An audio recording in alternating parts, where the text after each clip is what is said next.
Alhamdulillahi Rabbil Alameen, wa salatu wa salam ala ashrafil anbiya wal mursaleen, wa ala alihi wa sahbihi wa man istanna bi sunnatihi ila yawmiddin, thumma amma ba'd.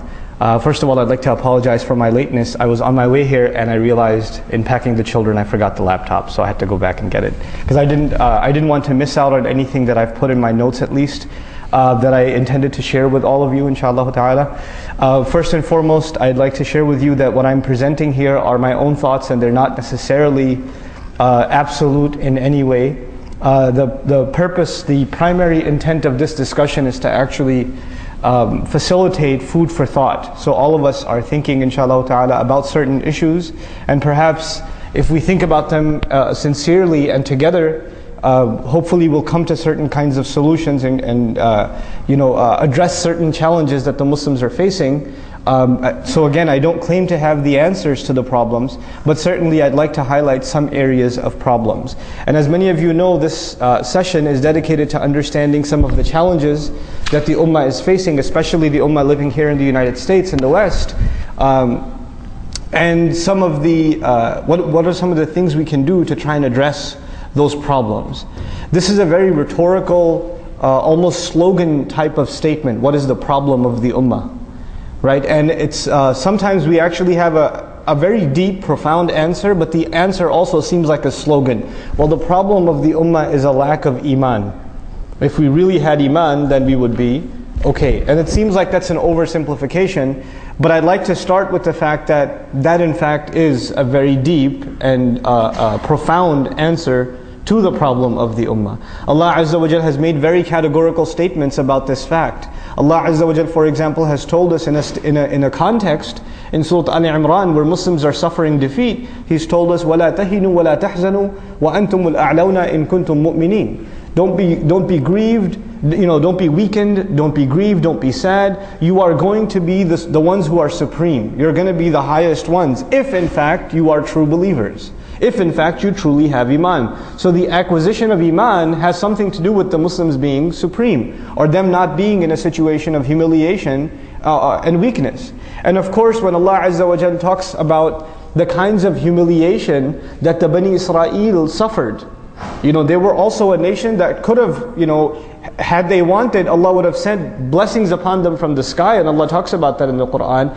But then what does Allah address as their problem? He says, ثُمَّ قَسَتْ قُلُوبُكُم مِّن بَعْدِ ذَلِكَ. Your hearts became hard. The hearts were empty of Iman. The Iman was not there.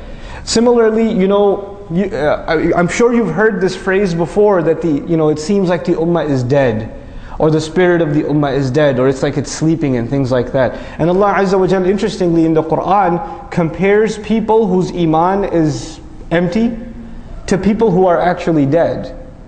And He compares people whose Iman, whose faith has come back to life, to like plants that come out of the dead earth. So Allah Azza wa Jalla, for example, in Surah Al-Hadid, He says, فَقَسَتْ قُلُوبُهُمْ وَكَثِيرٌ مِّنْهُمْ فَاسِقُونَ. People of the book before us, their hearts became hard and most of them are corrupt. That's what He makes a statement about them. And then He says, اعلموا أن الله يحيي الأرض بعد موتها. You should know Allah gives life to the earth after it had died. In other words, first He talked about the hearts being hard, and all of a sudden He says, you should know, by the way, Allah can bring the earth back to life. In other words, you should know your hearts can also be brought back to life. The Iman in your hearts can be revived as well. But though this is a deep response, sometimes we don't look at it in a deep way. When we say that the problem of our Ummah is a lack of Iman, we don't really address that problem in a meaningful, in a deep enough way. That's at least my thought on it. And so what I want to share with you is that this idea of reviving the Iman, the faith of the Ummah, you can at the very least divide it into three things. This is a spiritual problem, which is, I think, most people understand. When you say it's a problem of the heart, it's a spiritual problem. The second thing is that it's an intellectual problem. And a lot of people don't give that much attention. Iman is not just a spiritual thing, it is also an intellectual thing. It's something that we are convinced of intellectually as well. And finally, as a result of both of those things, this is a moral problem. In other words, when someone actually benefits from the fruits of Iman, then what comes out of them is this high standard of morality and ethics. Right? They become a person of high character. Right? So when Allah Azza wa Jal, for example, talks about people of Iman, قَدْ أَفْلَحَ الْمُؤْمِنُونَ, He mentions very high ethical characteristics of them, So these three things, a spiritual problem, an intellectual problem, and then a moral problem. The one that gets the least attention, at least as far as I've seen, Wallahu ta'ala a'lam, is the intellectual problem. Though we have to address all three of them. For purposes of this discussion, what I'd like to say is that the personality of the human being, the way we make decisions, Allah Azza wa Jal has divided it into two faculties. And both of these faculties are talked about in the Quran. Though as far as psychology is concerned, there are even more faculties. These are the two I'm going to highlight before you today. There's the heart and there's the mind. So Allah Azza wa Jal challenges the mind of the people and He says, أَفَلَا تَعْقِلُونَ أَفَلَا تَتَفَكَّرُونَ لَعَلَّكُمْ تَعْقِلُونَ. Right? وَهُمْ يَشْعُرُونَ يَعْرِفُونَ. These words are used for the intellect. To understand, to think deeply, to reflect, to ponder. أَفَلَا يَتَدَبَّرُونَ الْقُرْآنَ. Don't they reflect deeply on the Qur'an? These are intellectual kinds of exercises. But at the same time, Allah Azza wa Jal talks about the dhikr, the remembrance of Allah, the taqwa of Allah, the iman in Allah, removing doubts, and all of these matters, as the Qur'an talks about them, are matters of the heart. So you've got two things to worry about. You've got the heart to worry about and the mind to worry about as far as Allah Azza wa Jalla and the Qur'an is concerned. Now, again, just laying the foundation for what is going to be, inshallah, a long discussion. One of the founding things I want to share with you is that the Christian community, as described in the Qur'an, were people that had very soft hearts. These were people that, remember Allah, and Allah Azza wa Jalla talks about how they are people of soft hearts. And at the same time, what they abandoned was the intellectual dimension. 3 is 1 and 1 is 3 didn't have to make sense. Why? Because their spirituality was so important, they kind of denied the idea of having to think about their faith. So even to this day, you can have the smartest, very intelligent Christians who believe in the Trinity, very intelligent. They can have PhDs in sciences and things like that. But when you talk to them about the Trinity, or you talk to them about Jesus, His blood saving you from all sins and things like that, which makes absolutely no sense from a logical point of view, they'll just say it's the mystery of faith. In other words, when it comes to certain things, they want to shut their mind off. The exact opposite extreme Allah describes was the Bani Israel. Their hearts became hard, but their minds are very sharp. So they're very intelligent people. When they saw the Messenger of Allah sallallahu alaihi wasallam, they immediately recognized him. This is the one being described in our books. All of the signs that we have studied in our books point to the fact that this is the Messenger of Allah. Now that takes a very intelligent person to figure out. So Allah is actually acknowledging that these people are pretty intelligent. But where's the problem though? When this is good, this is bad. So for the Christian community, this is good, and this isn't being applied. And for the Bani Israel in Qur'an, this is being applied, but this has gone bad. You understand? Now this ummah is supposed to be the ummah of balance. So what is supposed to be sound when it comes to us?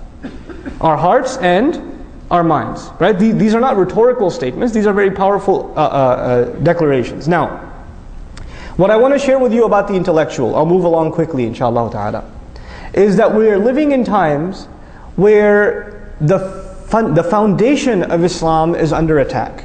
And Islam is only the most recent victim of a larger attack. The larger attack is against this idea of faith and religion altogether.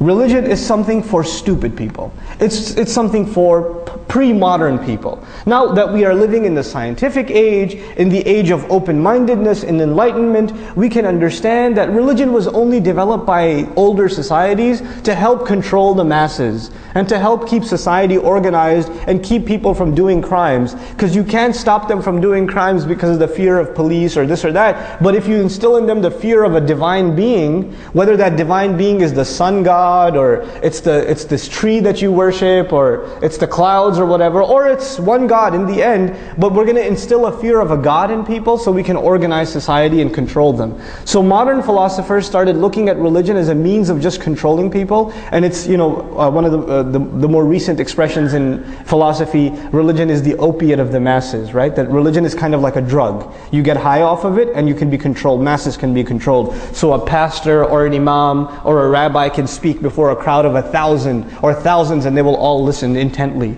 right? So they're all basically drugged, right? They're all drugged. So they look at religion as this inferior thing. Now, of course, because Islam is the most recent victim, because they've been bashing Christianity far before Islam. If you're worried that they don't bash Christianity, think again. Christianity has been under attack, intellectual attack, for well over a couple of centuries now, right? Its foundations have been crushed. It's an object of ridicule. But now it's Islam's turn. So what I'm trying to get at is the foundations of Islam. The fact that we believe Muhammad sallallahu alaihi wasallam is a messenger. The fact that we believe in one God, one ilah. These fundamentals are being questioned. Why do you believe in God anyway? What makes you think He's a messenger? Oh, your book is full of contradictions. Look at this that you said. What about this hadith? What about that? What about the other? And on top of this, what's happening is, if you didn't already know this, Islam has been studied in the West for the last 300 to 400 years. They've been studying Islam. And they've been studying Islam not for the purpose of understanding it, but for the purpose of, it originally started in the Catholic Church, where the studies began in order to become better pastors or better ministers of Christianity when they go to the Muslim world and they preach to the Africans and the Asians and Muslims that are in certain parts of Europe. We should know their book so we can show them how flawed it is, so we can call them to Christianity. So this was actually even started about 400 years ago. If you look at the Encyclopedia of Christian Studies, from like 350, 400 years ago, you'll find entries about Muslims. And the thing they'll say about Muslims is, when you talk to a Muslim, just tell them about these contradictions. They've already got those listed, But now it's evolved. Now you have people that are doing PhD studies on one hadith. This person will spend like 6 to 8 years studying one hadith with the entire chain of narration and every person who's mentioned in the chain and this is non-Muslim. This is a non-Muslim. And so why are they studying this? You have to understand why. When people accept a religion, they don't necessarily do the deepest amount of research to accept that religion.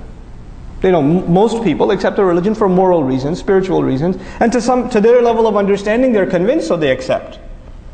But there's always a fear that enough people will accept a religion that it might become a dominant force in any society. That's a danger.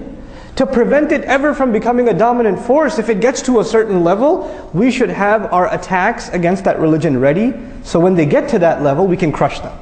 Not crush them with military might, not crush them with, propaganda. This is child's play. The kinds of propaganda you see in the media, that's child's play. You can even a soundly knowledgeable Muslim teenager can tell that this guy talking about the Quran or the Seerah or the Messenger of Allah sallallahu alaihi wasallam, this guy's an idiot. He doesn't know what he's talking about. The kinds of attacks that we see in the media are childish, really. But the real attacks, they're holding them back because they've been engaged in this deep study of Islam for some time. And so when you get into, for example, I know brothers that, their intention was they're going to study Islam in the Muslim world, and then they're going to come here and they're going to do PhDs in Islamic studies in different universities, things like that. And they got into one such program. For example, I have a friend who's in Harvard at the Islamic Studies program. And I met him, he was getting his master's, then he was going to get into his PhD, again, Islamic studies. He's not even done with his master's. I went to Boston and I was hanging out with him, and what does he tell me? He says, man, after the 2 semesters, I lost my faith. And the only way I can actually continue my studies is that I stop thinking about it. Because if I think about it, I can't keep my iman anymore. It's gone. And so, because you know what they do, it's amazing. It's amazing. I'm impressed. I'm impressed with the level of planning. The first semester he attended it's called Ilm al-Hadith, Science of Hadith, right? And you know what the premise is? For the last 80 years in American academics, when they study hadith, you know how we say how authentic a hadith is? muttafaqun alayh, the strong chain of narration, tawatur, things like that. It occurs in Bukhari and Muslim, So the stronger the chain is, the more authentic, the more reliable the hadith is. They reverse engineered it. They presented a theory where the stronger the narration, that means the more these Muslims had to come up with sort of a fabricated list to make sure the Muslims follow these texts. In other words, the stronger the chain of narration, the more suspect the text. That's what they begin with. And they'll have research and papers and articles and discussions on this stuff to the nth degree. And if you don't know your stuff, you're going to get swept away in no time. And this isn't a PhD program. Let's come to at least all of our youth eventually are going to go, I would think, into a bachelor's program at the very least, an associate's bachelor's program. Now there's Islam 101. Or Philosophy 101, or the Philosophy of Ethics. In Islam 101, you can get your faith rattled.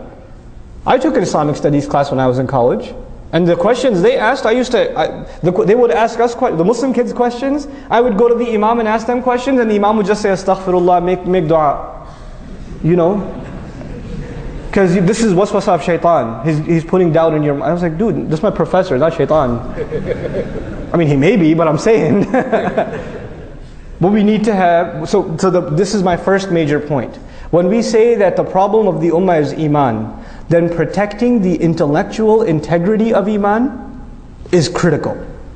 The things that they're trying to attack, they're not trying to attack the top of the building, they're trying to attack what? The foundation. When the foundation is gone, you don't have to worry about the rest of the building, it's all gone. Right? Our entire Islam is built upon this faith. When you take that faith away, there's nothing left. So we have to, the first order of business is that we actually have to guard and strengthen and fortify this foundation. Not just from a spiritual point of view, but also from an intellectual point of view. Let me speak to you in practical terms. In Islamic school, in Sunday school, in a halaqah at the masjid, you can learn about Tawheed al-Rububiyyah, right?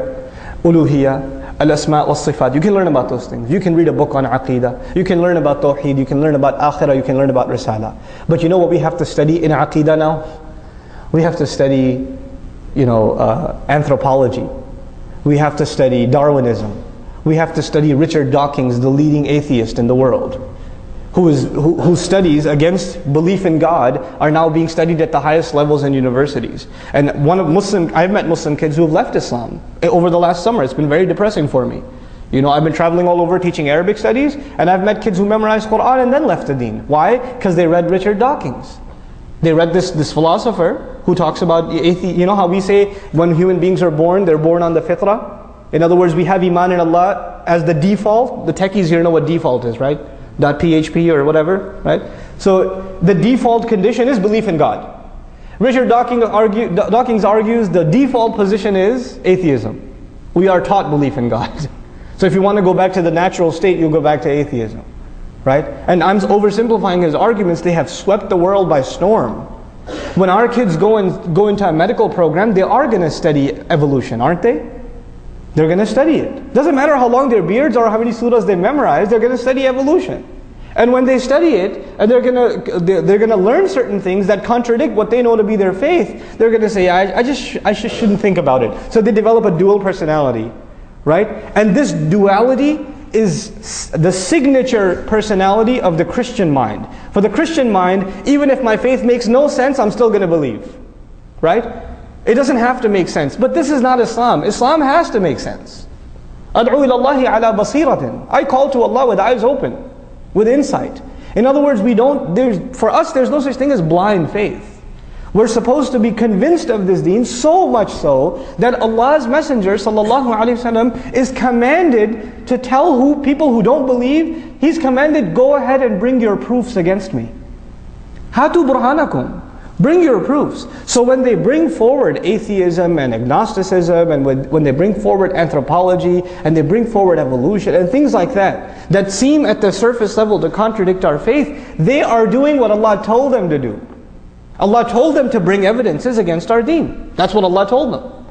The problem though is if we don't know our deen, then we're not ready to respond. Don't think Quran is not strong enough to respond to those things. We haven't studied it deep enough to respond, is what the problem is. So this intellectual problem is something that is very serious, and we haven't even begun to address it.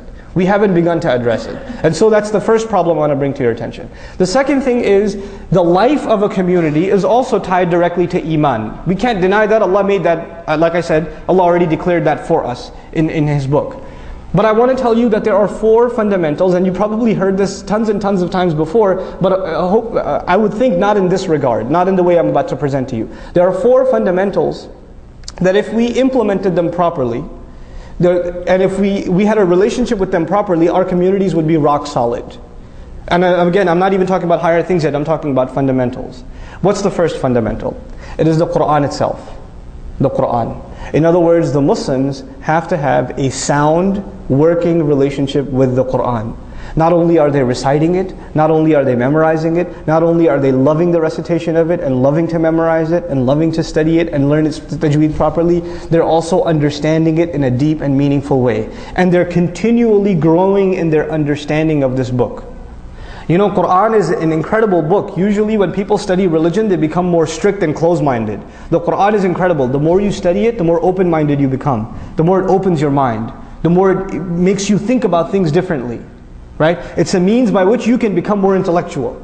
You can become at the same time more spiritual, at the same time more intellectual. No other book does this except Quran. There are books that will push spirituality down your throat, and there are books that will be entirely philosophical and intellectual. The Quran is incredibly spiritual and incredibly not just philosophical, but really deep and intellectual at the same time.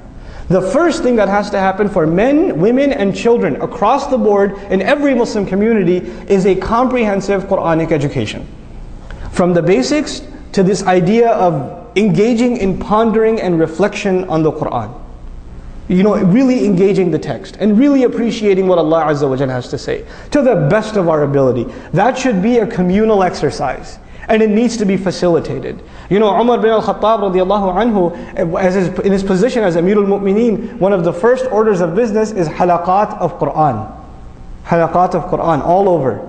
And Sahaba are sitting and they're studying Quran together. Right? Because this has to do with us keeping our identity intact. That's the first thing. That's the first fundamental. The second fundamental is salat. And when I say so, you've heard about the importance of salat tons of times. So I'm not going to repeat what you've already heard hundreds of times. But I will tie it to what I'm trying to say here. When you have a healthy relationship with the Quran, you know how even the most highest professions like physicians or architects or whatever, even they have to go for refresher seminars and reviews, right? You've internalized this really deep, profound thing. Where do you get your review? Salat. Every few hours you stand in front of Allah and you review what message He's given you, the profound words that He's given you and me. So it's an opportunity for us to refresh our faith constantly. It revives us spiritually and intellectually every single time if we are able to engage in our salat. But if our salat is what it is right now, which is pretty much very good cardiovascular exercise, right? And it's not much more than that for most of us. We don't know what's being recited. We don't know what Allah Azza wa Jalla is saying in the Quran. Now this is a tragedy. Because the means by which you can keep Quran alive in the community, Allah gave us that mechanism. That institution is salah. When the salah is not connecting you to Quran, nothing can connect you to the Quran. Because salah is what Allah gave us to connect to the Quran. That's what Allah gave us. What can we have in addition that's going to work? So we have the halaqat and the tafasir and things like that, but there needs to be a mass movement of facilitating Arabic education for Muslims across the world, and I'm just saying specifically here in the United States. We should have access to the best form of Arabic education for the purpose of us having a better sound experience in salat. This has to do with us surviving. Because when our salah becomes empty, then the entire deen is gone. Because you know, salah is directly connected to 3 things. I'll make quick mention of this. The first thing is the state of the ummah, the state of the union, right? The state of the union, Allah's Messenger ﷺ says about the salah, he says, "In saluhat saluhal amru kulluhu." If the salat is good, then the whole thing is good. If salat is good, the whole thing is good. You know, it's an amazing thing to say. It's not just about making wudu properly and facing the right direction, and those are all important peripherals. But what's the heart of the salah? To connect to the word of Allah. To have this deep relationship with, and if that's there, then the ummah is okay. Then they're connected to what they need to be connected to. You know, their halaqah of Quran is when they stand in front of Allah subhanahu wa ta'ala. It's an amazing thing. So that's the first thing. It fixes the problem of the ummah. The second thing about salah I want to mention is, you know how I said the fundamental problem of of the ummah is iman. Did I say that? Right? You know, in the Quran, Allah uses, when the qibla changed, when the qibla changed, Allah Azza wa Jalla says, وَمَا كَانَ اللَّهُ لِيُضِيعَ إِيمَانَكُمْ. You know, the Jews came to the Muslims and they said, you've been praying in the wrong, you had the wrong GPS address all these years. Your salat didn't count. Because the qibla is this one and you've been praying towards Aqsa. You know, they said all those years got wasted, huh? And Allah says, no, Allah will not waste. He didn't say Allah will not waste your prayers. Allah says Allah is not one to waste your iman. In other words, in the ayah, what iman means is salat. To Allah Azza wa Jal, salat and iman are the same thing. So if salat is good, necessarily what does that mean? Iman is good. As far as Allah is concerned, if salat is good, iman is good. So that's the second thing. The third and final thing I want to tell you about this fundamental, which is salat, that as an institution that we need to protect and savor, is that Allah Azza wa Jal calls the entire Quran dhikr. Multiple times. In huwa illa dhikrun, you know, wa Quranun mubin, kalla innaha tadhkira, wa dhakkir bil Quran, right? So Allah Azza wa Jal, you know, over and over again Allah mentions that the Quran is reminder. But what does He say about salat? He says, wa aqimis salata li dhikri. Establish salat so you can remember me. So the Quran is remembrance, and salat, Allah also calls that remembrance. In other words, the real way to remember Allah through the Quran is the salat. So salat is our second fundamental. We have to fix it. We have to understand what's being said. And I can't just say this philosophically to you, I have to mention some practical things too. Here's the one practical step, for instance. So the Imam reads Surah Al-Adiyat in Maghrib. Right?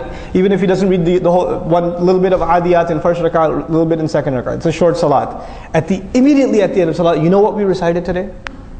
We recited these ayat. And just a couple of things about those ayat. If we're not at the level of understanding Arabic yet, at least get something out of that salah. What did Allah say to us in this salah? What did Allah say to us in this surah? Something from it, even if a little bit, to give Muslims a taste of what they're missing. If we just had a taste of what we're missing, being motivated to learn this book and to educate ourselves and our families about this book would become easy.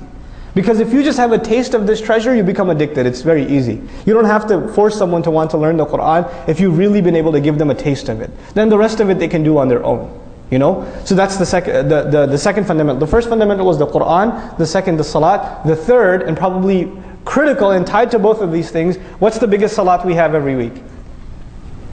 Jumu'ah. You know, Surah Al-Jumu'ah is the surah in which Allah talks about the mission of the Messenger sallallahu alaihi wasallam. Surah Al-Jumu'ah. And Surah Al-Jumu'ah, Jumu'ah is the convention of the Muslims every week. You don't have to make flyers. You don't have to pass out. You don't have to make Facebook events or send mass emails out. This Friday at 1:40 p.m. be there. You don't have to do that. And the people who come to Jumu'ah are people that you will never see at any Islamic conference or any Islamic program. They're not going to be listening to lectures or talks. They could be the farthest from the religion, but where are they necessarily every week?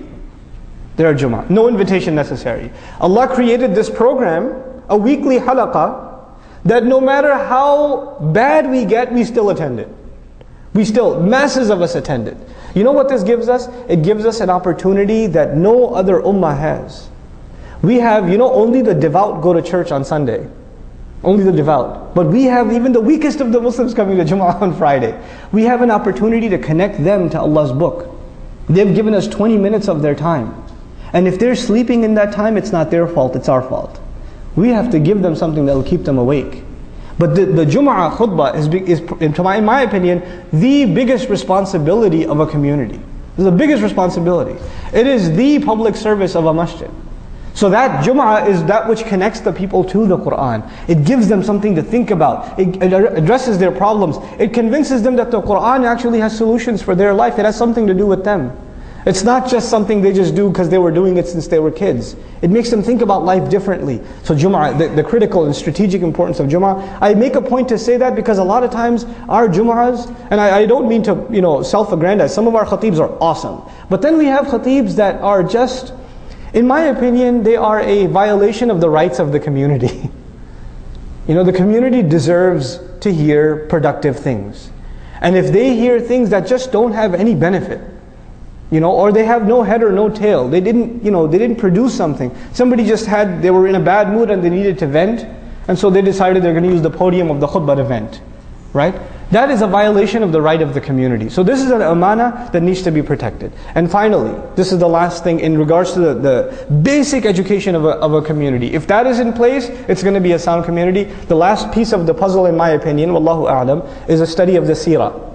Is a study of the life of the Messenger sallallahu alaihi wasallam. Why do I say that? Is because the Muslim will not truly feel Islam until they can relate with and fall in love with the struggles and the missions of the Messenger of Allah sallallahu alaihi wasallam. Until they have a deep understanding of who this man was, how he lived, what he sacrificed, what he did for you and me, and until they're reminded of his struggle and have a sound knowledge of that struggle, they're not going to be able to identify with them. You know how a good, in most countries they have this a curriculum where they teach the history of that country. Like in America we have American history. You can imagine in Somalia they'll teach Somali history. In Pakistan they'll teach Pakistani history. In India they'll teach Indian history, right? So when you study history, the idea is in young people it will give them a sense of identity with that nation. They know its history, they know where they come from, they're tied to that legacy. What history gives us a sense of identity? It is the history, number one, first and foremost, of the life of Allah's Messenger sallallahu alaihi wasallam. That is our identity. So a regular study of the Quran coupled with a powerful study of the seerah of the Messenger sallallahu alaihi wasallam are absolute essentials for a community. They are absolute essentials for a community. This is the first thing I want to share with you. The rest of it, inshallah ta'ala, I'll go rather quickly. I think I might need more than one session to finish my thoughts on this stuff. But I'll probably go another 30 minutes, I'm sorry. Okay.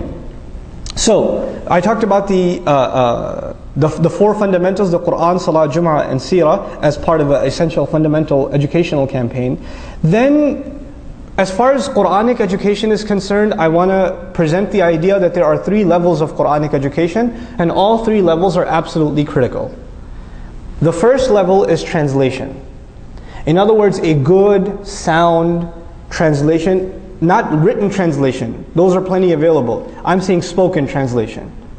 Right? And not even studio recording, like conversational translation, making you feel like Quran is a conversation between you and Allah. That kind of translation will at least connect Muslims, make them familiar with Islam, make them familiar with the Quran. That's the first level. The second level is dars of the Quran, meaning, you know how we do it in the evenings with Surah Al-Baqarah? A couple of lessons from every ayah, not too deep, not too much in a study, but just a few things about what the ayah says, a few lessons from it. So in other words, the Muslims are trying to engage with the text a little more than just translation. That's the second level. That needs to be there as well, it needs to be in place. And then there's the third level, which is a thorough, deep study of the ayat. And even if it takes you a lifetime to go through the Quran once in that way, that's okay. The point isn't to finish the Quran, the point is whatever you study it deeply. Effectively. Even if you spend a year on an ayah or a surah, that's okay. Study as many tafasir as you can, and study every single word in the ayah, and what has been said, and the reflections of other scholars about the ayah, but spend on it. Because Allah Azza wa Jal mentions in the Quran, He says, أَفَلَا يَتَدَبَّرُونَ الْقُرْآنَ أَمْ عَلَى قُلُوبٍ أَقْفَالُهَا. Don't they reflect deeply on the Quran, or the heart's locked up? In other words, this deep reflection on the Quran is a means to unlock hearts. It's a means to do that. So these are three levels of Quranic education that we need to develop. Now I'm going to go on to other things. The imaniyat was the first thing. But then now I want to talk to you about what we need to be funding. There are certain issues in the ummah, living issues in the ummah today that are unresolved. They're unresolved. There are issues, for example, and I'm not scared of controversy, so I'll come out and say it. What is jihad fi sabilillah? What does wala and bara mean? Our idea of the allegiance and separation. Muslims living in non-Muslim societies. What is our status? Where do our allegiances stand? These are not just things we should be asking ourselves, these are things non-Muslims are asking us now. Right? The non-Muslims are telling us, oh, you hate us because we're kuffar and you're trying to take over our country, and the only reason you're saying is Islam is peace is because you have your covert agenda. And eventually you guys want to wage jihad against us. So all these mosques you're building are actually jihad training centers. They're saying these things to us, right? But actually we Muslims, let's be honest, if you ask 10 people in a row after Jum'ah, what is jihad fi sabilillah? You're going to get one answer? You're going to get 10 different answers. We ourselves are not in any kind of unanimity on what this subject is. How it applies, how it doesn't apply. When is it being used properly, when is it being misused? We have no idea. And on top of that, it's even more dangerous. You know, there are certain elements in the ummah that are very militant, and they're very angry at the situation of the Muslims. So they write blogs and articles and papers about how we need to fight the enemy and this and that, and they'll praise ridiculous acts like the underwear bomber. They'll say that guy's a mujahid fi sabilillah or whatever, right? There are Muslims on that plane, for God's sake. I understand men, women, and children on that plane, but they'll call it jihad fi sabilillah, and they'll quote ayat and a hadith, and some stupid young Muslim teenager is going to read that blog and say, man, this guy's got a lot of daleel for what he's saying. Look at all the hadith and ayat he quoted. He must know what he's talking about. After all these ayat, they lead to one conclusion. Right? And when you say, well, what about this paper? What about all these evidences he's got? You take them to your local community and say, we condemn these acts. We have nothing to do with them. In other words, on the one hand, you have someone who's giving you all this evidence. On the other hand, there's someone who's saying we are against it, but they don't give you any proof, evidence, scholarly discussion, nothing. One of the necessary needs of the ummah today is a scholarly, thorough understanding of controversial subjects. Not just so we can explain them to non-Muslims, for our own selves. For our own understanding, honest, deep, scholarly research. We can't expect it to happen, we need to fund that research. We need to identify the top scholars in a particular field and say, listen, your job for 6 months, produce a paper, then give a lecture, and then give us a series of khutbahs that we can give in our community so the Muslims understand this subject properly. And it's not just one subject like jihad fi sabilillah. It is multiple subjects. You know, the education for Muslim women, the issue of where do we draw the line for separation, things like that. The issues that are dividing us, issues that are eating away at the fabric of our communities. To have proper scholarly deep research and actually have think tanks of scholars from different schools of thought coming to unanimous conclusions and saying this will benefit the ummah. Across the board, this is what we need to be doing. Our scholars have the credentials, but they haven't been given the direction. They have not been pushed. Our scholars will go and study for years, and they've studied amazing things. And yet, after all that knowledge where they are now able to do amazing research, what do? No, teach my children how to read Alif Ba at the masjid. Which is important, but man, the guy studied 10 years. He's a PhD. It's like saying you did a PhD in mathematics, and now your job is to teach, 1, 2, and 3, how to write the numbers 1, 2, and 3 in preschool. We have these resources, we need to put them to work. I'm not a scholar, but I tell you, I can claim to you that our scholars are not being utilized. They are not being utilized. And so the things they're being utilized for, to me, actually are pathetic things. And we need to, first of all, we need to make use of what their training is for, and we need to expect more from them, so inshallah ta'ala, they give us what we need from them. It's a mutual relationship. We don't take, it's not, the scholars have said. It's not like that. Just tell us what to think about this. Give us answers for this, this, and this. Profound research. And then the tradition of the ummah is when the scholar presents something, the people can ask, where did you get this from? How do we understand this? What about this? What about that? There's a questioning back and forth so we get to a more refined understanding. This is the role of the scholar, So we have to bring our scholarship back in that sense. And we as a people have to demand it from them. As communities, we have to demand it from them. So this is the second thing, beyond the study of Iman. Again, I'll go maybe 15 more minutes, inshallah. Okay, now I want to talk to you about something that we cannot disconnect ourselves from. The struggle of Islam, of course, is a timeless struggle. But at the same time, we are living in 2010. And we are living in a context where the Muslims have gone through quite a bit of change in the last 100 years. The last 150 years have been a very transformational time for the ummah. We cannot separate ourselves from our history. How we think, how we understand Islam, where we are today, is a product of a lot of events that have taken place. And if we don't understand those events, and what got us here, then we're not going to be able to understand how to move forward. So very briefly, I'll just mention one thing. Islamic movements over the last 100 to 150 years. In 1924, the last remnant of what was an Islamic state falls. This is the Ottoman Empire, of course, right? The Ottomani state. It collapses in 1924.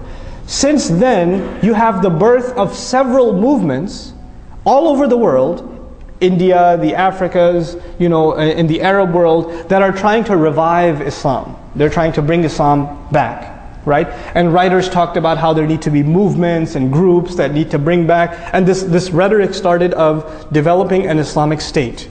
So pretty much every major movement in the last 150 years talked about the revival of Khilafah, bringing Khilafah back, and quoting all the hadith that talk about the Khilafah, and looking at the seerah and saying, look, this is what the Messenger did, sallallahu alaihi wasallam, this is what we need to do. In other words, tying their struggle directly to the seerah of the Messenger, sallallahu alaihi wasallam. Now, in one sense, that's very good, in the sense that we need to tie our struggle always to the struggle of the Messenger, alayhi salatu wasalam. But in one sense, this is oversimplification. When we take lessons from the seerah, we cannot ignore the time, the place, and the changes that have taken place. So you cannot copy-paste lessons, you have to apply them very carefully. This requires a lot of detailed understanding of the time and place in which you live. And so I want to present to you something that actually one of my very dear teachers and colleagues, and to me actually an intellectual role model, who's a member of this community, Brother Bashir Ansari, wrote in Al Jazeera. He wrote an article in Al Jazeera, Al-Islamiyun bayna dawla wa la dawla. I thought it was fantastic, really. I studied it with him when I took it with me to Detroit, and I thought it was just absolutely stunning, this article. And I hope to actually get it translated and make it available to you guys. And the subject of the article was Islamists, meaning Islamic movements, caught between having a state and not having a state. Right, this idea of statehood. In other words, two things became equation. Establishment of deen equals establishment of a state. This idea was made common. If you want to establish the deen, you have to have a government. You have to have a state. I don't mean New Jersey, I mean like a government, state, okay? As in statehood. So, this idea is actually what he questions. And he says, what are the roots of this idea and what are the problems with this idea? First of all, most of the movements that called for a state have had no experience or idea or know-how how to run a state. What does it take to run a government? Sanitation, police, roadmaps, taxation, right? Huge bureaucracy. I mean, if you work in a big company with 500 employees plus, governments are the biggest kinds of organizations in existence. They're the most colossal organization with the most number of employees. It is a massive, massive bureaucracy.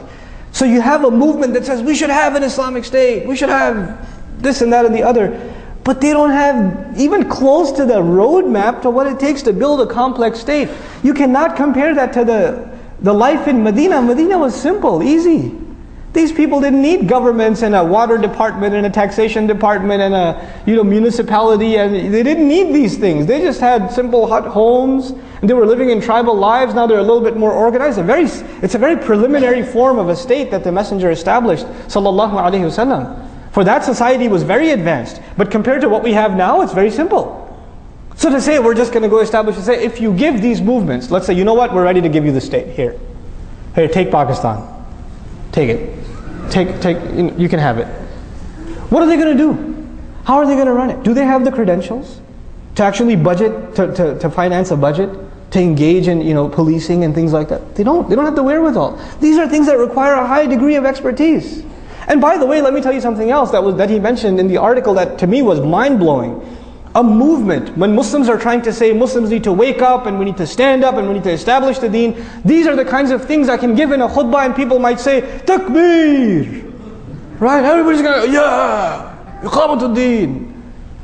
But, so movements can fire people up. They can invigorate people. They can inspire people. People can read the works of people like Maududi rahimahullah or Sayyid Qutb rahimahullah and to this day be moved.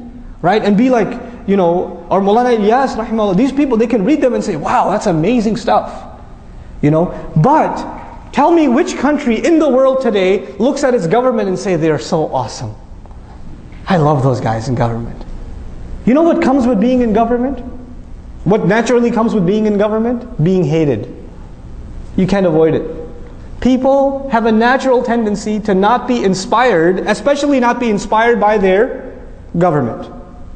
And some places in the world, these groups figured it out. I'll give you an example, not because I condone them, because we need to understand the political science of this. You have a group like Hezbollah. Now there's efforts made in Lebanon to enter them into politics, right? They want to bring them into the political realm. But the leadership of Hezbollah says, no thanks, we don't want government. You know why? Because when they're outside of government, a lot of people love them. But if they enter government, what's going to happen? They're going to lose their credibility. Oh, they're corrupt like all these other government politicians. You see what I'm saying? So they understand that they're more powerful outside government than they even are inside government. Now let's not just take an Arab example, let's take an American example. How much does government affect your life on a day-to-day basis? Okay, I know you pay taxes every year. I understand that.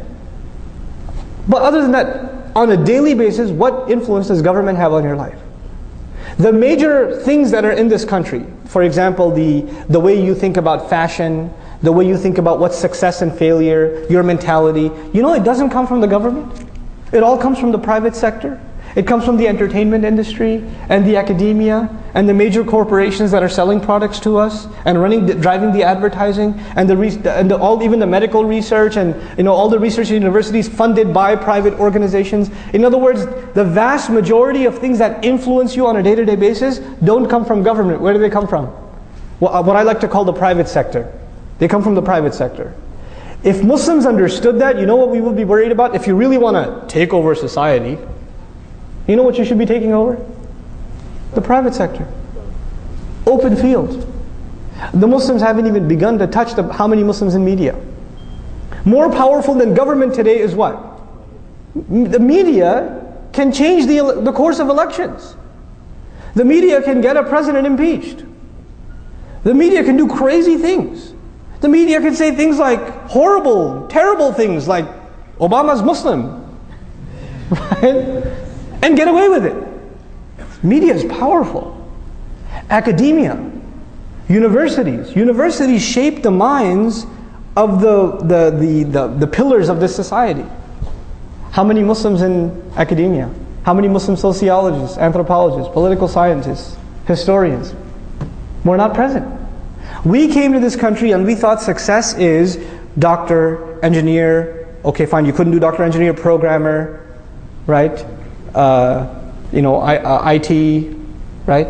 Or okay, if none of those worked out, gas station, right? This was success for us. If we make good money, if we can buy a nice house, if we can live in a nice neighborhood, we've got success. This is success for an individual, maybe. For a community, look at what, and I'm baffled by the Jewish community. I'm amazed by them. You know why? Because when they first came to this country, they were treated like we are treated now. And you know what they got themselves? You could say, oh, they're riba people, whatever. But you know what they really got themselves into? Not just financial institutions, entertainment, literature, academics, virtually any major university in the country, a significant proportion of the faculty is Jewish. That's a norm. It's normal, you know. So they became the deep fabric of this country. So it's so much so that they're untouchable. Muslims didn't. We became skilled labor. That's all we are. Even if you're a doctor, even if you're an engineer, in the end, you're just a highly skilled worker. You're not someone who influences minds or causes ripples in society. You're not. You know, you're just a better consumer. So you buy a more expensive car. So I guess you're adding to the economy a little bit, but you're not a mover and shaker. You're not an influencer of minds. You understand? So Muslims, we have to understand, to penetrate this society, we need to enter the private sector. To enter the private sector, we need to be in major positions in universities all over this country. We need to be actually funding. You know, Islamic Studies program at the University of Chicago is funded by a Jewish group. What do you think that what kind of research they're going to produce? Which Islamic Studies program at the PhD level is being funded by Muslim organizations? There's one attempt being made in Detroit I think in Troy, Michigan. And they're asking for an endowment of a couple of million, and the Muslims are struggling to come up with those money. I appreciate their effort, actually. If you're not entering into this is the game. You got to enter the game. You know, the messenger challenges the poets. The poets of our time are the academics. You got to enter the game. You know, we're not even in it. We're bubbled by ourselves. So this is a very big thing that we need to enter. We need to have our Muslim youth that are creative go into media studies, go into film production. This is the language of this is the poetry of our time. You know, the thing that moved the masses in the time of the messenger was poetry. What moves us today is YouTube. Right? We need people that are actually qualified in film production, sociologists, not just psychologists, but even like historians, Muslim historians. We need them. We don't have them. We don't have, these are things that become the fabric of a society. And the other thing we need is huge, massive Walmart-sized businesses. Not just run by individuals, but they're these massive, massive organizations that are funding entire projects. So for example, I'll give you a secular example like the Bill and Melinda Gates Foundation from Microsoft, right? They give so many endowments to schools across the country and help out and things like that. Muslims need to have institutions like that. That don't just help Muslim institutions, they help America in general. They help America at large. Why should we do this? Because then we become a fabric of this society. We become, they can't talk about us like they do now. They talk about us now as though we're like these wild dogs let loose in the society. Literally, that's how we're talked about in the media. We're not given human dignity when we're talked about. That's not where we stand. Why not? Because we isolated ourselves. We did that to ourselves. I'll move along quickly, inshallah ta'ala. This is the last thing I'll share with you for today. Probably we'll have another session to finish this discussion. And just to, again, I know there's a lot of different things I talked about here, but again, I just want food for thought. I want us to just think about these things. And inshallah ta'ala, hopefully the purpose of a community is some people are good at some things, others are good at other things. We manage our resources and people get involved in projects that are trying to build one part of the solution, others another part of the solution. And it's all syncing and coming together cohesively. That's what we need, that's the point we need to get. How many human resource managers in our audience today? Any HR managers? Not one? We should have human resource managers. Because one thing we need at the level of Muslim community is human resource management.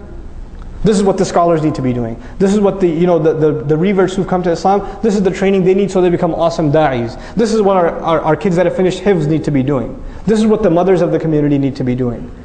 Allocating projects to different groups and helping them build this community from the ground up. So here's the last thing I want to share with you for today, and we'll have a little bit of a QA session. I want to talk to you about something I heard at the ISNA convention that struck a chord with me. And I thought it was very powerful. It was presented by Professor Ingrid Mattson. And she talked about the difference between a cult and a community. So this is the last thing I'm sharing with you. The difference between a cult and a community. A community is a place where everybody's welcome. And diversity is appreciated. The fact that you are different is a good thing. Because it adds to the texture and the depth and the richness of the community. A cult, however, demands that everybody be exactly the same. They should talk the same, they should dress the same, they should look the same, they should act the same. It's like this uniform thing. That's a cult. Now, in a community, when somebody makes a mistake, Muslims, we make mistakes. Somebody falls into sin. Somebody veers off the path. What a community does is it nurtures them and says, look, we all make mistakes, let me help you. And they can bring you back. And they can support you until you're back on your feet again. In other words, the community travels together, and when somebody trips and falls, there are others who can pick you up and take you along. In a cult, when somebody makes a mistake, they're kicked out. There's no tolerance. You got out of line, you're done. You're finished. In a community, you have this idea that when you want to engage and help people understand themselves better by open conversation. You want to be able to ask questions without being afraid of criticism. So for example, one of you has the right to ask me a question that other people might look at them, how could you ask that question? How dare you say that? No, actually you can ask a question. You shouldn't be afraid to ask questions and to get clarifications, because a community supports the idea of open communication. There should be nothing is taboo. We should be able to ask whatever we want to ask without being afraid of being judged, right? In a cult, you're not allowed to ask questions. If you ask certain questions, how dare you? You should be ashamed of yourself. Why don't you become like everybody else, a robot?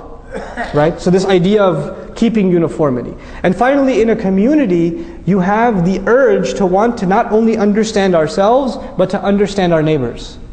So we'll go over to the church, we'll go over to the fire station, we'll go over to our neighbors and invite them over to us. And we'll say, tell us about your faith, we'll tell you about ours.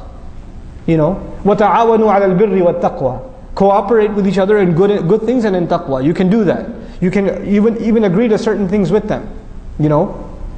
So now, a community would like to reach out and to be known and to identify itself as someone who can serve others. A cult, however, hates outside communication. They want to be isolated, cut off from everybody else. And what the cult does to their members, it tells them don't listen to anybody else, because they'll mess you up. The only way you'll stay safe is if you listen to us. We've got the right Islam. Everybody else is deviant and out, they'll put waswasa and mess up your aqidah and this and that. So don't listen to this speaker, don't go to that convention, don't go to that masjid, don't go here, don't go there, don't go there, don't go there, because it'll all be, you'll get lost. We're trying to keep you safe. Right? So the cult tries to keep its members bubbled and outside the rest. And actually I said finally, but this is the most important one, so finally. A community, one of its fundamental functions is to help the family become stronger. So in a community, it trains you to become a better father, a better husband, a better wife, a better son, a better daughter, a better neighbor. It makes you develop better relationships. Right? That's what a community does. You know what a cult does? It cuts you off from your family. You have conflicts in the house. You have disagreements and arguments. You have the home turns into a battlefield. Why? Because you're trying to turn your family doesn't agree with your cult, so the family became the enemy. And the cult will even come and say your family is a fitna. You should, they're dunya. We're calling you to deen, so leave your family. This is a cult.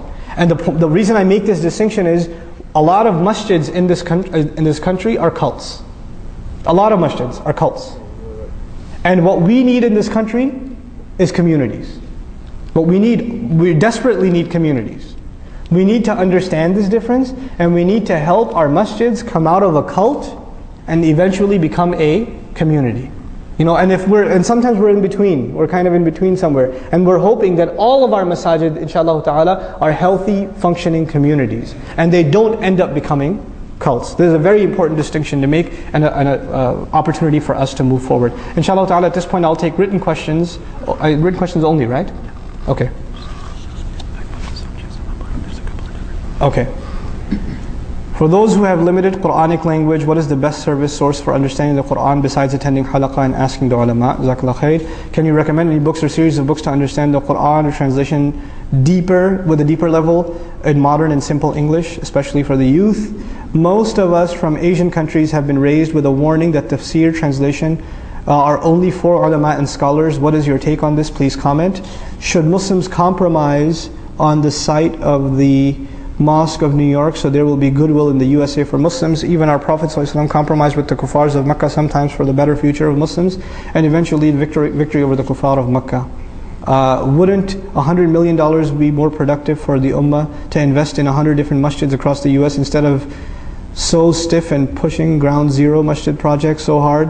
What is the encouraging negative media and turning general masses against Muslims and creating lots of hate crimes in masjids all over the country? Okay, really awesome questions, by the way. Okay, so as far as number one, Quranic studies, there are several resources available. In English, one of the things that we're trying to do in Bayyinah is to create an audio library of a study of the Quran. So if you don't know about it, now you do, inshallah. If you go to bayyinah.com, B-A-Y-Y-I-N-A-H, bayyinah.com. If you click on podcasts, you'll see tafsir lectures on the Quran. We're trying to, over the next 10 years, do a series on the entire Quran. That's at least for audio listening. And it's a partnership between myself and Sheikh Abdul Nasir, who used to be at Colleyville. And actually he's leading Taraweeh this year also here. So he's doing just Tabarak. I already finished Juz Amma, and I'm going to start here at this masjid after Ramadan again. Bidhnillah. And all the recordings are put up for free, so you have access to them. The second resource, there are some very, very good books written in English on the Quran now, a lot better than what was out there before, and a lot more contemporary language. The number one book I would recommend is Pondering Over the Quran. This is a translation of Tadabbur al-Quran from Urdu into English, and it's excellent English. It's very, very good English, and it's very impeccably written. Once again, it's called Pondering Over the Quran by Islahi. That's the name of the scholar. A good translation, even though I have a lot of disagreements with translation, but nonetheless better than most that are out there. I would recommend Oxford University Press, Abdul Halim. Abdul Halim put out a translation of the Quran, and it's closer to the text than others, even though I have my share of criticisms of that translation as well. So you have those couple of resources. As far as having a meaningful relationship with the Quran is concerned though, each one of you, I don't care if you became Muslim yesterday or even Muslim your whole life, you have to convince yourself that you can and you will learn the Arabic of the Quran. You have to convince yourself of this. There's no way around it. This ummah has to know it. We are a multinational ummah that spans the entire globe, and everywhere the Muslims went, we learned Arabic. It's not just an Arab thing, it's a Muslim thing. It's not limited to the Arabs. It's part of our identity. You know, Ibn Taymiyyah rahimahullah said that every nation has a flag, and the flag of Islam is the Arabic language. Right? So this is our identity. Imam Shafi'i rahimahullah said it's wajib on every Muslim to learn it as much as it's possible. بِقَدْرِ جَهْدِهِ, as much as humanly possible. As far as the question of, we're taught that studying or the Quran is only for the ulama and scholars, there's an extreme. There are two extremes. I'd like to share both extremes with you. One extreme is I can read the Quran and figure it out myself. That's one extreme, and it's false. The second extreme is the Quran is only for the scholars. It has nothing to do with me. If the scholar tells me something about it, well and good, I'm not going to engage in a study of the Quran. That's also false. A healthy relationship with the Quran means you are studying the Quran, you are studying tafasir, you're studying an ayah, and when you don't understand something, or you want to make sure what you understood is correct, you go to the alim and you ask him. But you continue your own study. You continue to read the tafasir. The great works of the scholars were not written for scholars, they were written for people. Mufti Muhammad Shafi used to give radio lectures in Pakistan that were turned into the Tafsir Ma'arif al-Quran. It wasn't written for scholars, it was written for you and me. And now it's been translated into English too, Ma'arif al-Quran, even though the English isn't all that good. But the idea is these are written for us. So we need to study them. And of course you'll read things you don't understand. That's when you put the scholars to work and you go to the Imam. You come to Imam Zayd and say, Imam Sahib, what about this ayah? I don't get this. What does this word mean? Or what is this doing here? Can you help me understand? And maybe our Imams don't know and they'll force them to do research and come back to you. So this is a healthy thing to do. And this is something we should be engaged in. We shouldn't be afraid of studying the Quran, but we should respect the scholarly tradition of it at the same time. Okay.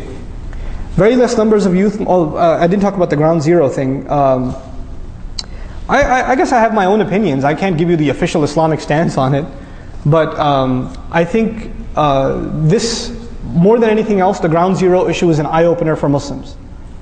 They didn't come and attack it saying, we don't want a mosque here. That was the first thing they said, but they realized that sounds racist and that sounds prejudice and it's against freedom of religion, so we're not going to go that route. You know what they came and said? We don't know who this Imam guy is. We don't know what they get their money from. Right? They came with all these other questions. So we all know why they don't want it. They don't want it because it's a masjid. But now they're coming at those attacks from a bureaucratic or background check point of view. This is a great look in the mirror for us. You know why? Because now we know that when we run a masjid or any Islamic institution, our accounting better be crystal clear. And our background checks better be solid. If we're going to be in this country, we have to learn how to survive. And we cannot run our masajid the way a masjid is run in Hyderabad or in Lahore or in Cairo. It's not going to run like that. We have to have certified professional accountants. We have to have crystal clear accounting on the books. We have to have an open relationship with the IRS. We have to have open background checks, and we have to have even a transparent relationship with the authorities. They should know who we are and we know who they are. So when somebody comes against us and says, what are you talking about, man? Go ask the director of the FBI, he knows our Imam. Go ask him. Because they know who we are and we know who they are, we have nothing to hide. Right? We can't be this secretive, blocked off, the kuffar are trying to get us. Well, the kuffar live next door to you, okay? So, we can't live like that. So this is an eye-opener for us. As far as the masjid itself, my opinion on it is there are multiple roads we can take, only Allah knows which is successful. One of the roads we might be able to take is to put a moratorium on the construction of the building or the establishment of the center, and say because of the prejudice and the racism that we have faced, we have decided that it's in the best interest of our community to take a moratorium on the masjid issue, and we're going to not pursue the project for another year. But at the same time, we're hoping that this is a chance for America to look in the mirror and ask itself, does it really believe in freedom of religion and civil rights, and the right to happiness and things like that, and freedom of worship. So what that would do is it would actually create a discussion of shame on us. within half-witted, or at least somewhat intellectual Americans, right? It would create that discussion, and it's good for us to create that discussion. At the same time, the Masjid project overall should be supported, because America needs to know that we are here too, we are part of this country also, and we're not going to back down. We're not visitors here. This is if you're American, this is as much your land as it is anybody else's. And we have to have that sense of ownership. And I say this because Muslims, we don't have a sense of ownership here. We don't. We have this pipe dream, we're going back home. You know? And it is a pipe dream. You're not going back home. When you go for 2 weeks, you can't wait to come back. You put your flight earlier. Right? And some of them are like, land of the kuffar, I'm leaving, I'm going to the land of the Muslims. And they went, and they came back after, I couldn't take it, man. And they're right back where they were. So get over it, this is your country. Get over it. Okay? And act like it. And we have to, on a side note, we have to stop acting like the people that are around us, or we're somehow not American. We are. Sorry. I know it might hurt your feelings, but we are. It's so disgusting when Muslims can have a conversation and say, brother, I was talking to one of my American friends. What do you mean, one of your American friends? What he means is my non-Muslim friends. So in the mind of a Muslim, when you say American, it necessarily means what? Non-Muslim. That's disgusting. America has nothing to do with being non-Muslim. You understand? And that, you know what that proves? You don't see yourself as part of this country. If you don't see yourself as part of this country, why in the world would they see you as part of this country? Why would they have a reason to see you as part of this country? So we have to change how we think. If we're going to build these institutions and communities, this is not a tourist visit for the ummah. We're here to stay. These masajid, inshaAllah ta'ala, will be here for centuries to come. This is only the beginning of our foundation.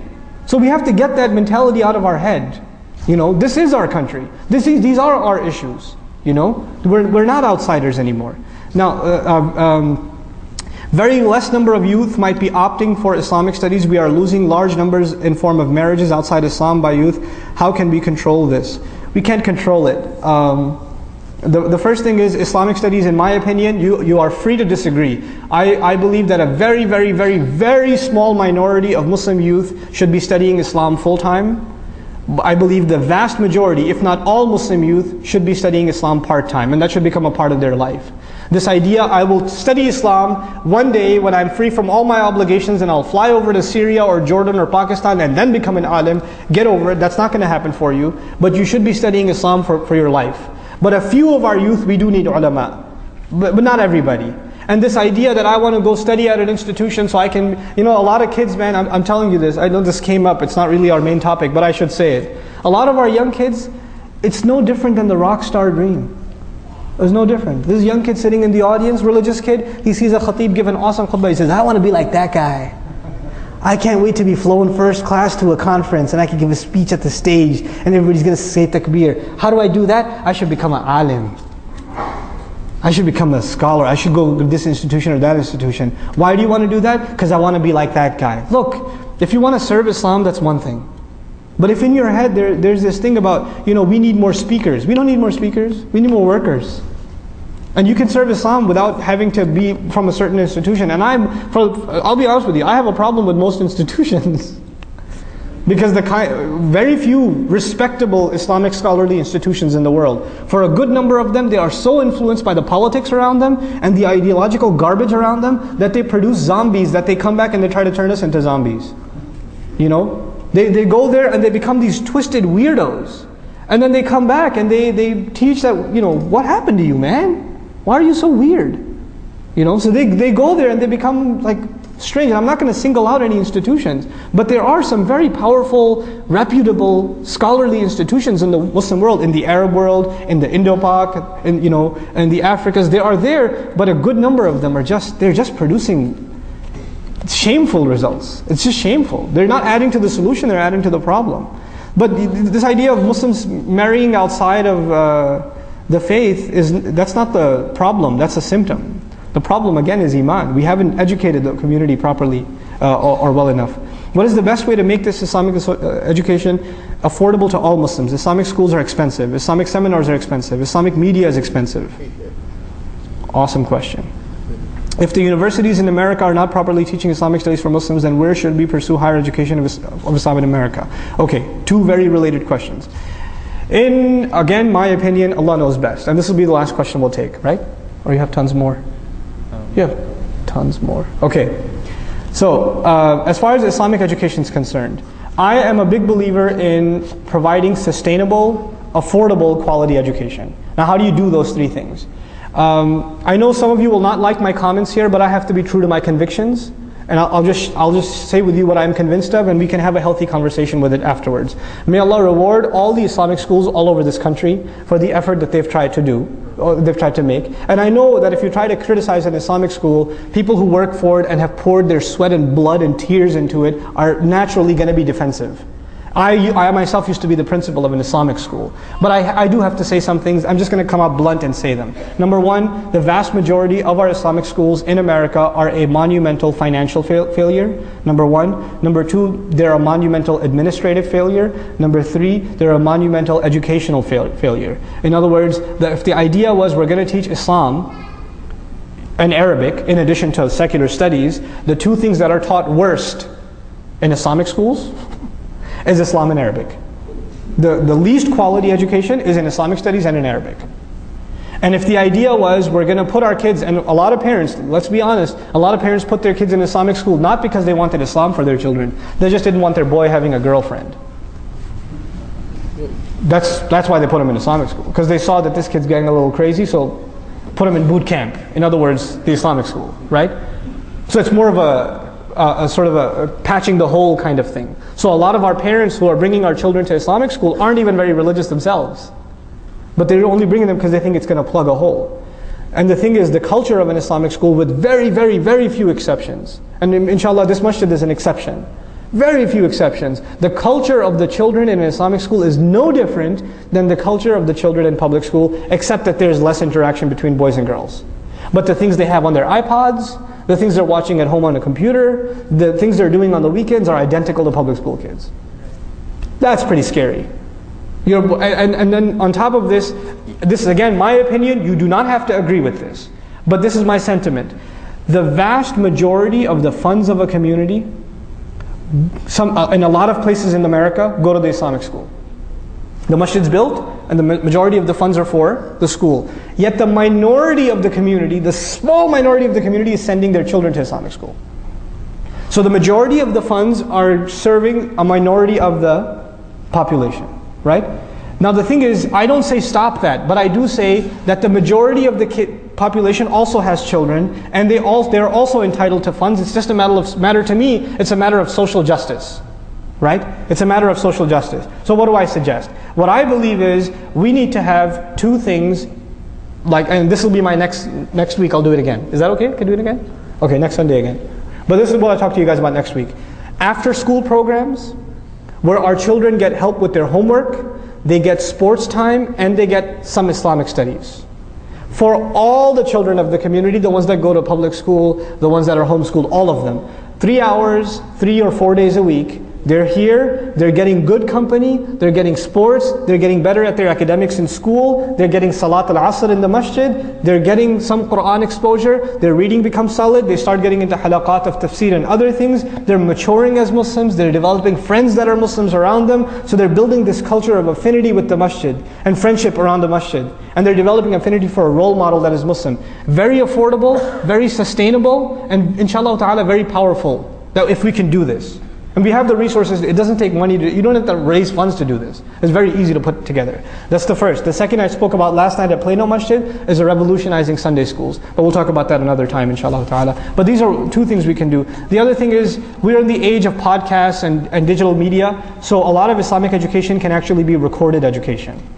You know, the great number of Muslims in Egypt studied the tafsir of Quran listening to, Khawatir al-Sha'arawi rahimahullah. Why? Because they were broadcast on the radio or recorded tapes and things like that. It's okay, you can listen to these things and learn a lot too. For most of the time when you're sitting in a seminar, you're listening anyway. So we need to make free recordings available. And it's easy for us to do that with iTunes and podcasts and things like that. So that needs to be a culture within the Muslims. And the other thing is, I am actually a big fan of, I'm condoning, even though I think I have ideological differences here and there, but overall I think the fact that Zaytuna College is in existence is a great success for Muslims. That the fact that we actually have an accredited college of our own, and inshallah many more to come. But we need to build our own institutions of higher learning. And if we can't get there, then the next best thing, we need to fund institutions of higher learning in existing colleges. So we have the Department of Islamic Studies run by the Muslims, funded by the Muslims. We need to be doing that. So we create opportunities for our youth to study Islam at high levels in this country. If we don't build educational institutions, we have no future in this country. It's not going to happen. There's like less new Muslims going on right now. They need the audio if we want to continue. Do you want to continue that? No, we don't have this many people. This is what we'll do, inshallah. So I got through half of my presentation, inshallah. The other things that I wanted to talk about, I'll just give you a synopsis of it. The next two things I'm going to talk about is a business plan for masajid.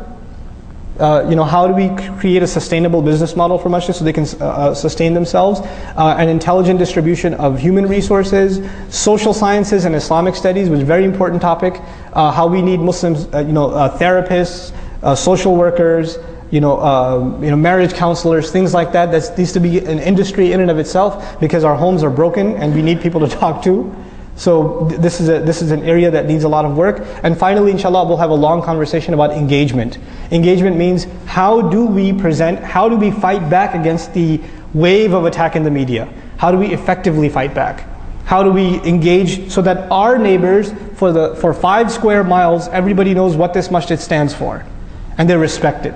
How do we do that? That's engagement, inshallah ta'ala. So that we'll have that conversation bi'idhnillah ta'ala next time. I pray that this obscure collection of thoughts was of some benefit to you, and I pray that we as Muslims are able to think seriously about our own future and about moving our communities forward. And I pray that Allah Azza wa Jal give all of the efforts that are being made by the Muslims, He gives them strength, He gives them, He fortifies them. I hope none of you take my comments incorrectly. I love Islamic schools, I do, but I don't think they're enough.